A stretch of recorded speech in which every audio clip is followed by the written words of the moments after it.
Again, pleasure to be here with you all this morning. I have the distinct honor and privilege of serving as the police chief for the greatest police department in our country.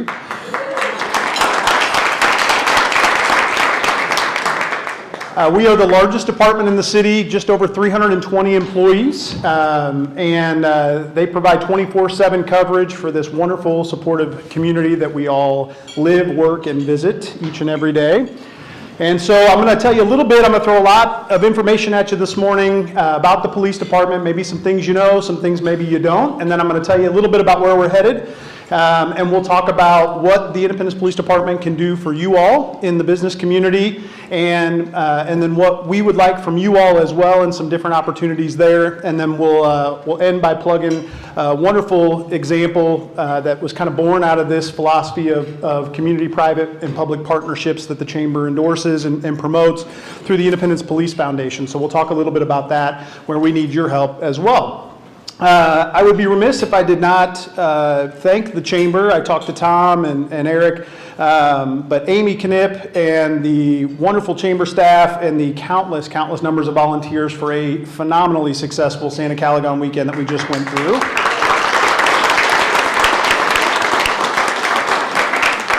Amy had a very tall task this year of coming out of, obviously getting back up and running from last year, but coming really the first time out of COVID and tackled with a new security operations person on our end through Sergeant Bowles. Again, last year was kind of that hybrid, modified festival experience, and then this year with all the carnival enhancements and security enhancements, was up there with my family on Saturday and Sunday and heard from scores of people about what a wonderfully welcoming, safe, family-friendly environment it was. So could not be more proud of that, and that's thanks to you all in this room and the Chamber staff who works countless hours to make that happen. So we're here to talk about the police department. We started in 1882, actually co-located originally with the fire department, which I always tell people is why we get along so well today. Not so much in other communities, but here we have a wonderful working relationship with our brothers and sisters in red. And so it started as a night watchman. You had people for the whopping salary of $1.30 per shift that they worked, and that was their dress from here in Independence. There's our first police station, which I said was co-located with the fire department and built in the 1800s, located at Maple and Osage. And then this is our wonderful current building we have today. You're going to hear some more about this building in the upcoming months. Contrary to popular belief by some, we have no useful life left in this building. I know you'll hear a lot about that. Because you're all eating, I'll save you the safety issues that are present in the building. But needless to say, we will be talking about this, so you'll hear more about our building. We have, it's been a great facility. It's done really, really wonderful things for us and allowed us to expand as we've gone through the years, but we have, fortunately, through the support of this community and tax initiatives and our staffing, we have outgrown the space, as well as just most commercial buildings. This was built started around 1972. Most buildings aren't meant to last for 50 years of constant 24/7 use. So this condensed picture, I told you about the 320 employees that we have. With an annual budget of $42 million, we're made up of 5 divisions within the police department, most notably the patrol division that you all see in the cars going around each and every day. We have 2 current deputy chiefs, one of which is vacant, so we'll be filling that to be determined. I will be filling that here before long, along with our new morphed into training, selection, and media affairs unit, which many of you are familiar with. John Syme, who was our PIO for many, many years. He went back to patrol and was promoted to sergeant a couple years ago, and I have coerced, cajoled, anything you can think of to get him to come back and take over. Jack Taylor as our PIO, so you'll see much more of John going forward as the face of our department as well. The 5 different divisions are commanded by division commanders, which have the rank of major, and our current ones, criminal investigations, that is all the detectives, some of which you see, some of which you don't. They could be seated right next to you, you'd have no idea. Some of them have beards and every other jewelry and things like that you would have no idea they're sitting right next to you. And then obviously our overt detectives that take care of all of our casework as they come in through all the different crimes that occur. Also in our criminal investigations division, we have task force officers. We have public and federal partnerships throughout the federal task forces with the DEA, the ATF, the FBI, the U.S. Marshals Service, where we do fugitive apprehensions. That's been a huge, huge success through the support of the City Council. They created the funding for our street crimes unit that was publicized in the city scene a few years ago. You guys probably have seen that.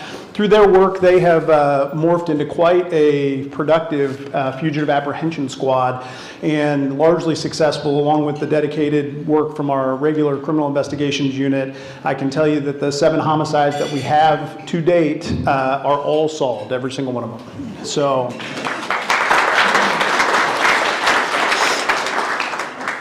Next, like I said, our patrol division, and we're going to talk a little bit about how I've one new innovative strategy to the patrol division coming up here, so I'll save that as a teaser here for a couple slides away. But they're your primary frontline response as soon as you call 911, need some sort of an emergency or non-emergency response from the police department. That's who you get typically would be the patrol division. So encompasses about 90 of our 320 sworn positions. Out of the 230 sworn positions, 90 of them are in the patrol division. Very, very impressive group of people that take their job very, very serious and are very dedicated. They take crime and disorder in this community very personally, as if whether they live here or not. They show that compassion and empathy as they respond. Could not be more proud of the work that they do each and every day. They're on 12-hour shifts, currently staggering between 6 in the morning and 7 in the morning and 6 and 7 at night for 12 hours. 24/7. So, and I'll tell you a little bit how we're going to change that going forward. Next is what I call the Made for TV division. That's our special operations division. So all the wonderful kicking down doors, exciting things that you see made for TV, that happens in our special operations division. That encompasses our SWAT team, our explosive ordnance disposal team, or the bomb squad, our K9 unit, the traffic division that you see out there looking like chips out on motorcycles doing wonderful things, and then our accident investigation unit.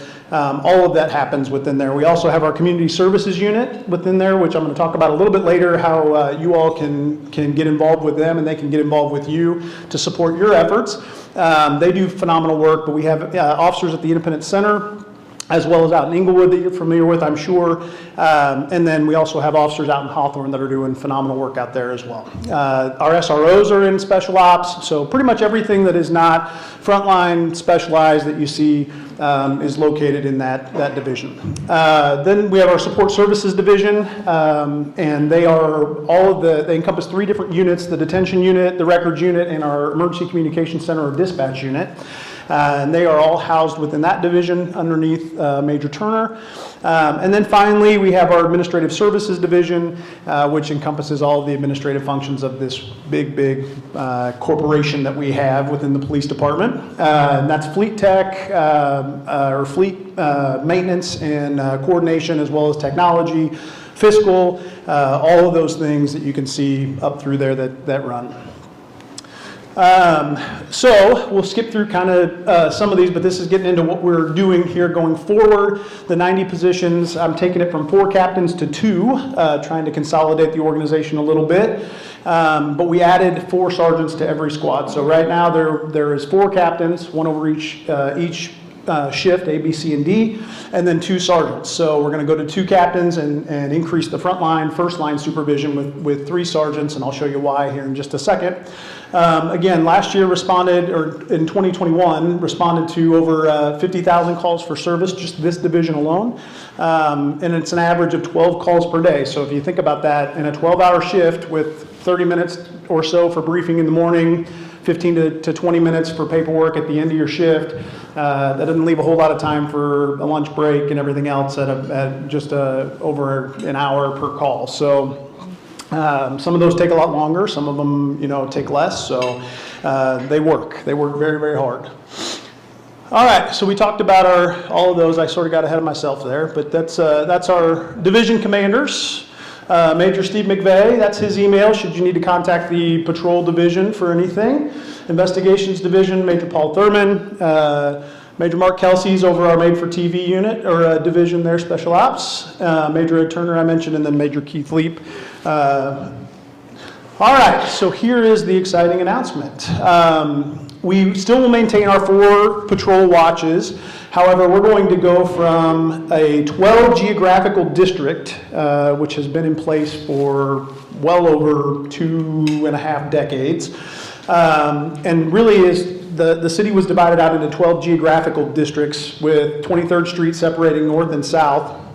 And we found that as we have embraced technology and gone with the proximity dispatching system, so whenever everything comes into 911, we prioritize every single call in one of 1 through 8 priorities. It's done automatically through our dispatch system and with the input that you all provide when you call in. Obviously, there are factors that are taken into consideration, whether it is in progress or not in progress, that either elevate or lower the priority level. We found that as the officers are dispatched geographically, oftentimes the district that they're responsible for, which is near and dear to my heart, which is the heart and soul of community policing, where you know your neighbors, you know the area that you are patrolling and serving, you never get back there. You know, you start, let's say Fairmount is my district, which is 11's beat. I could start out there at the beginning of my shift, and all of a sudden I get a call and I'm the only one available, and I'm out by the mall, and I will never make it back to Fairmount in my entire 12-hour shift. So what we have done is taken more of a team or a pack mentality approach. And so this starts on December 18th, which is our changeover for the year. And so we will have, these are our 12 sergeants that will be there. So there's the new faces of the leadership, the initial leadership for the Independence Police Department. And you'll see, even though Captain Schmidley is over both day watches, and then Captain Durst is over both night watches. So that's kind of a pretty innovative change that we have. So this is why we needed to add the sergeants. Instead of those 12 geographical districts, we are now splitting the city into 3 sectors. So each one of these will be 10 sector, 20 sector, 30 sector. So you can find your house or your business on this map.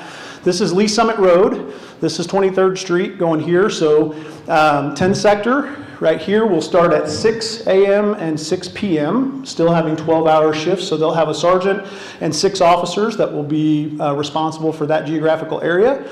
20 sector will start at 7 a.m. and 7 p.m. Again, a sergeant and 6 officers. And 30 sector, while it looks bigger geographically, a lot of this is undeveloped out here. And so the primary load of our calls are right in here. And we've done this based geographically on call volume. So all of these have relatively equal call volumes. So this will be a sergeant and 7 officers in 30 sector, and they will start at 8 a.m. and 8 p.m. So the goal is to try to stagger those start times out so that we have more officers on the road, as you all may or may not have experienced when you call in between that 6 and 7 a.m. or really more like 5:30 to 8 during shift changes, day and night. A lot of times there's what we call we're blacked out, where we have no officers available, and that's just a backlog as we do that shift change. So this is just an idea to try to spread this out and keep coverage up.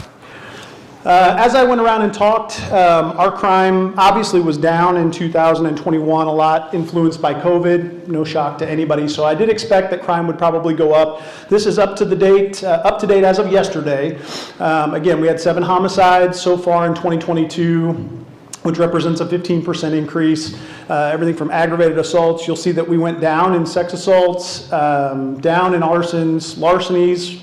Larcenies are down 3%, and then obviously big for me, law enforcement officers assaulted or killed in the line of duty is down 6% for us for the year. So obviously big time drug and narcotics, as I've gone around to the community and spoke, those are up along with gunplay.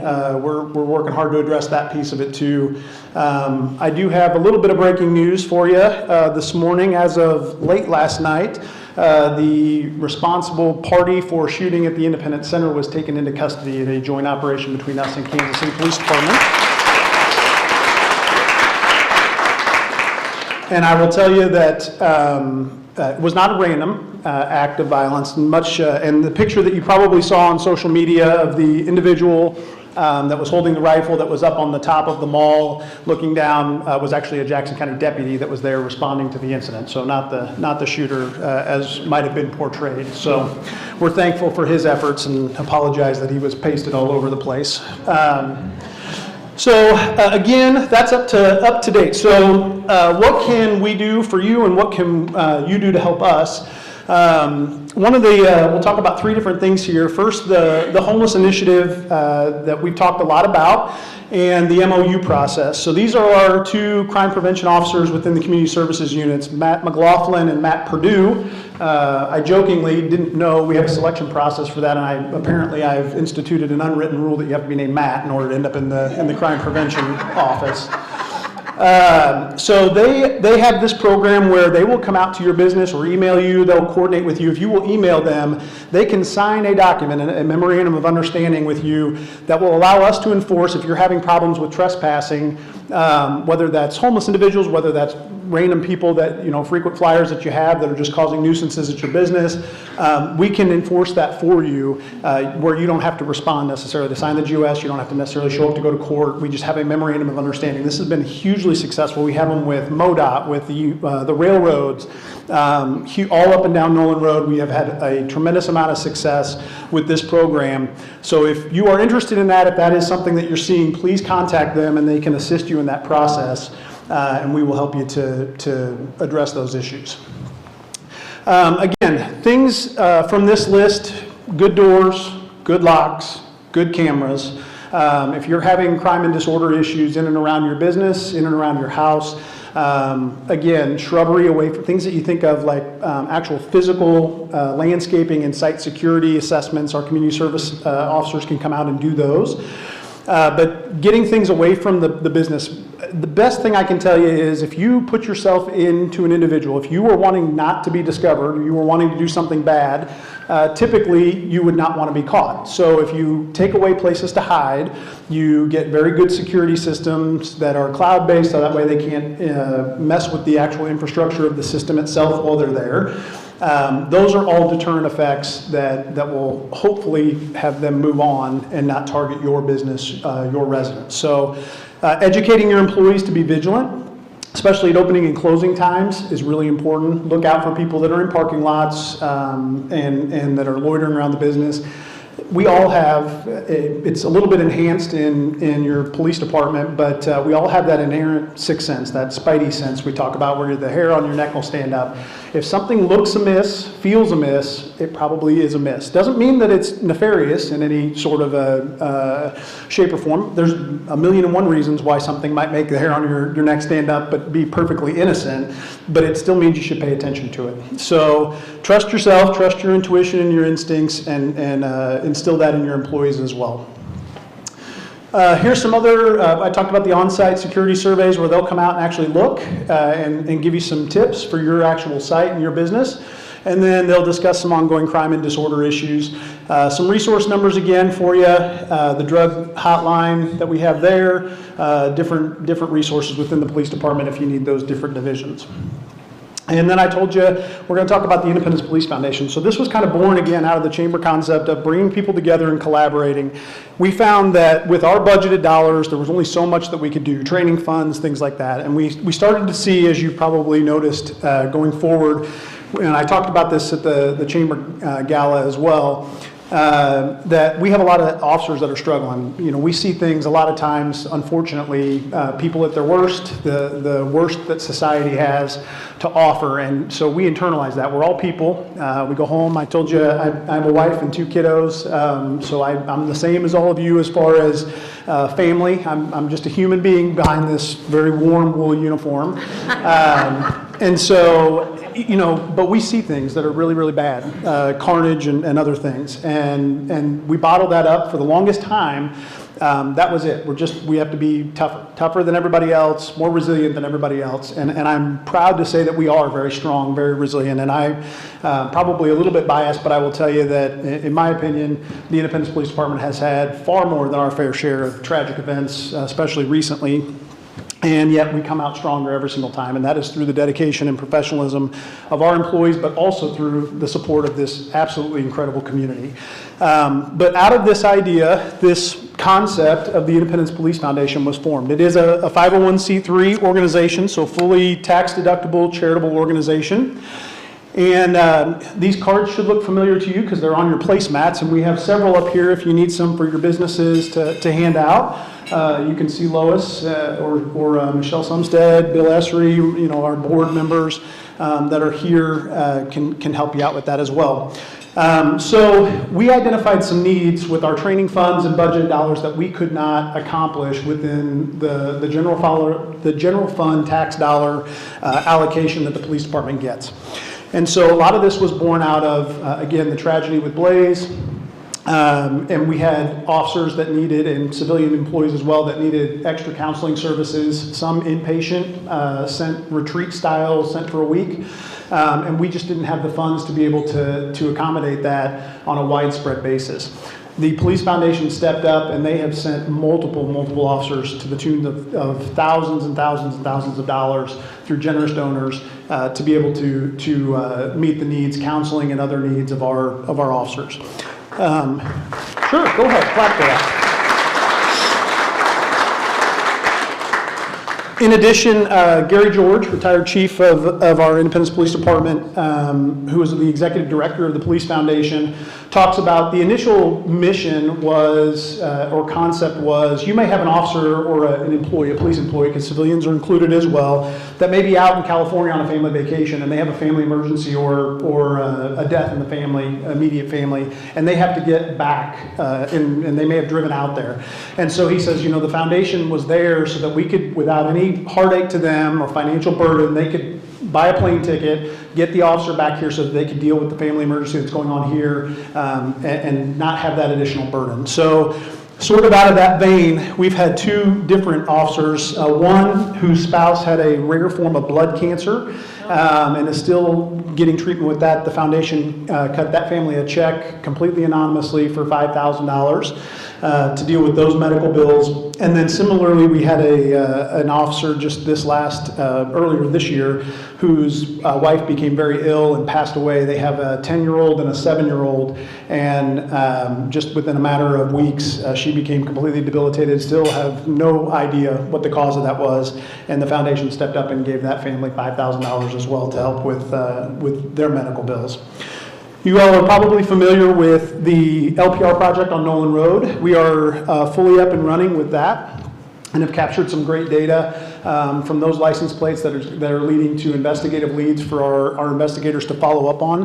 And that was a partnership between the Nolan Road CID and the Police Foundation to the tune of about $50,000 for each of those entities to facilitate that program. We have expanded. The next phase of that is going to be around the 40 Highway and Sterling area. We've engaged businesses in the 40 Highway and Sterling business district down there to get those public-private partnerships in place to be able to fund this going forward. The goal would be, as we go back and look at that map of the city, to get all of our entry and exit gateways covered with LPR data. And I will tell you that is the technology of the future. Kansas City has about 753 LPR cameras that are up and running across their city, and they're adding to even as we speak here today in a progressive fashion, because we have been able to find, you may or may not have seen the news here 3 months ago or so.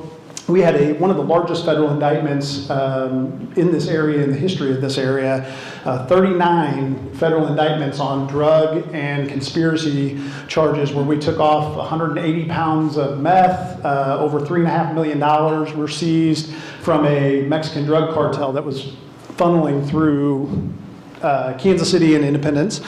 And so we had 39 indictments. We took them all off in one day through our street crimes unit and different coverts, along with those partnerships with all these federal agencies. It was actually LPR data. The morning the tornado came through out east, so we had that to contend with as well. But that, as if 39 different, like 16 search warrants kicking doors at the same time wasn't enough logistical nightmare. The good Lord decided to throw another wrench in for us. Through this data and Kansas City's LPR system, right before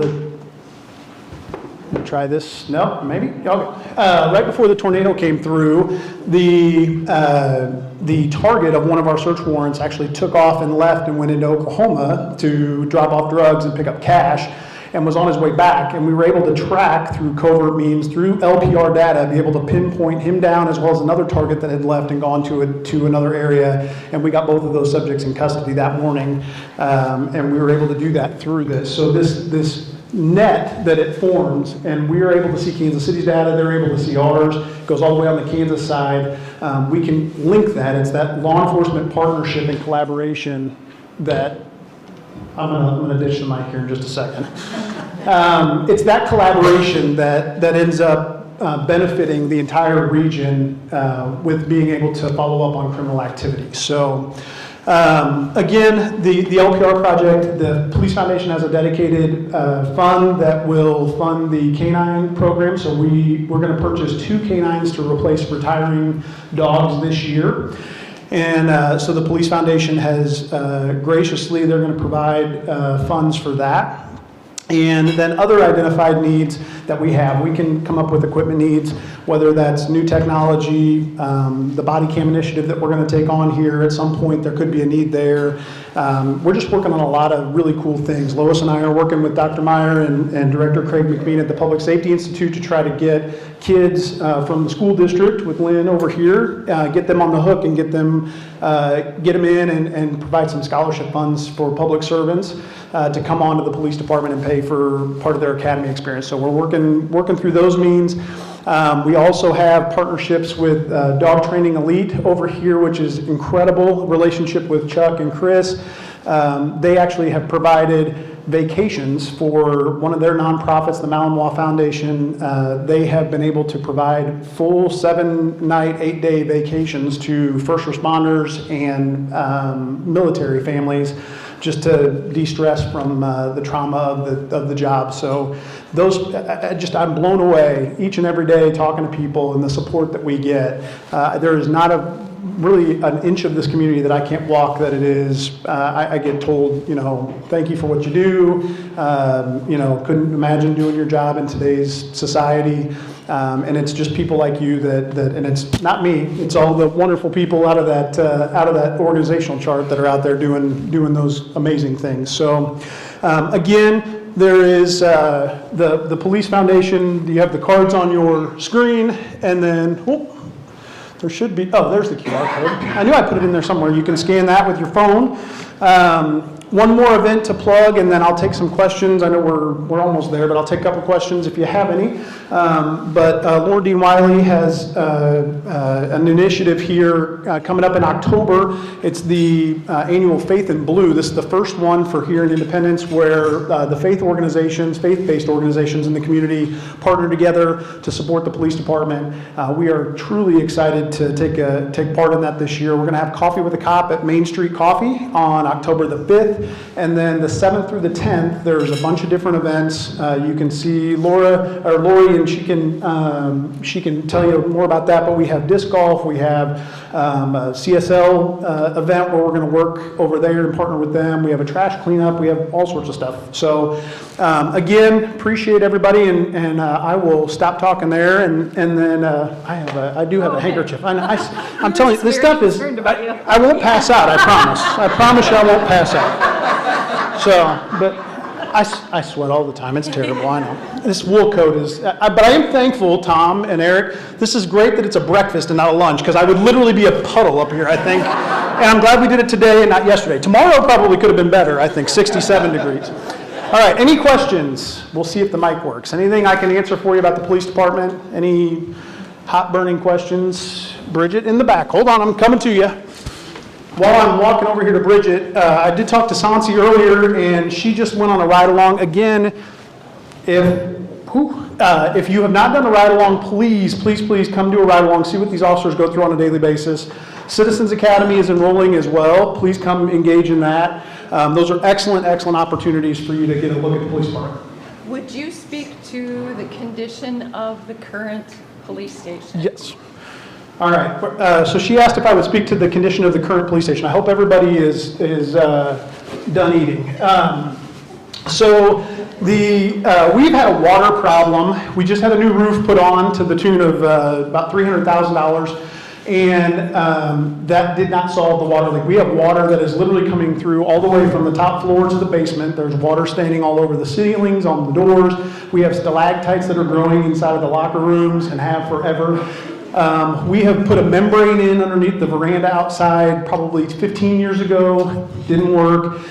So the only solution that they have come up with, literally, and I kid you not, is we have finally admitted defeat and we have just put up drip catch pans on the ceiling. And so we just hope that it evaporates. I can't imagine there's probably mold growing in there anywhere inside of there.